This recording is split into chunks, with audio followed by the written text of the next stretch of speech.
Soil chemistry section Ayub زرعی تحقیقاتی اداروں میں ایک اہم ادارہ ہے۔ اس کا کام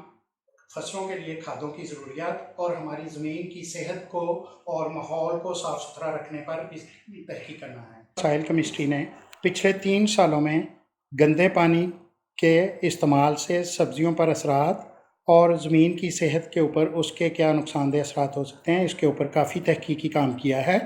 اور پچھلے 3 سالوں میں تقریباً 3000 سے زیادہ نمونہ جات اکٹھے کیے گئے ہیں، جو کہ پنجاب کے 9 مختلف ڈویژن سے لیے گئے ہیں، جہاں پہ کہ گندے پانی کا سبزیوں کے لیے یا چارہ جات کے لیے استعمال ہو رہا ہے۔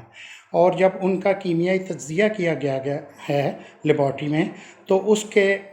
ان فصلات میں موجود کیمیائی دھاتوں کی موجودگی اور اس کے بارے میں جو اثرات پائے گئے ہیں وہ انتہائی نقصان دہ ہیں۔ سیوریج کے پانی میں انسانی صحت کے لیے مضر عناصر کی مقدار میں اضافہ ہوتا جا رہا ہے، جن میں خاص طور پر کیمیائی دھاتیں لیڈ، کیڈمیم، نکل اور کرومیم وغیرہ ہیں۔ چھوٹے بڑے شہروں کے نواحی علاقوں کے کاشتکار مفت میں ملنے والے پانی کا بے جا استعمال کرتے رہتے ہیں۔ اس پانی سے سبزیوں کی آبپاشی کرتے ہیں اور ان سبزیوں کو فوری طور پر منڈی میں بیچ کر خوب منافع کماتے ہیں۔ ایوب زرعی تحقیقاتی ادارہ کے شعبہ سائل کیمسٹری اینڈ انوائرمنٹل سائنسز کی لیبارٹریز میں ایسی سبزیوں کا کیمیائی تجزیہ کیا گیا تو یہ معلوم ہوا کہ یہ سبزیاں انسانوں اور جانوروں دونوں کے لیے نقصان دہ ہیں۔ علاوہ ازیں ملوں کا خارج شدہ گندا فضلہ سیوریج والے پانی میں شامل ہو کر زمینوں کی طبعی اور کیمیائیت کا بھی تبدیلی کا باعث بن رہا ہے،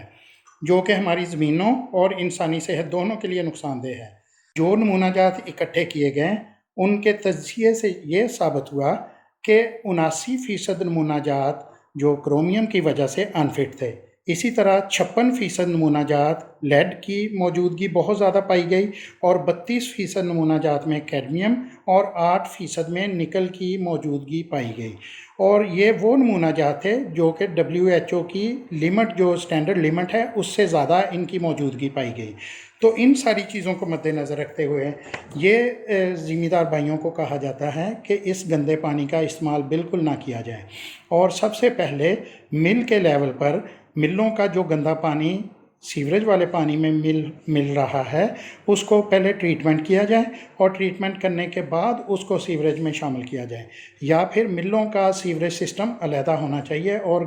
گٹروں کا گندا پانی جو گھروں کا گندا پانی ہے اس کا سیوریج سسٹم علیحدہ ہونا بہت ضروری ہے۔ ان سارے تحقیقاتی نتائج کی روشنی میں اب یہ ذمہ دار بھائیوں کو یہ کہا جاتا ہے کہ اس گندے پانی کو استعمال نہ کریں، خاص طور پر سبزیوں اور چارہ جات کے لیے تو بالکل ہی استعمال نہ کریں۔ اور اب یہ دیکھنے میں آیا ہے کہ بہت سارے ہمارے کسان دوست جو کہ صنعتی شہروں کے ارد گرد رہتے ہیں وہ اس گندے پانی کا استعمال چھوڑ چکے ہیں، اور انہوں نے زمین میں زمینی پانی کو استعمال کرنے کے لیے ٹیوبویل کا استعمال شروع کر دیا ہے، اور اس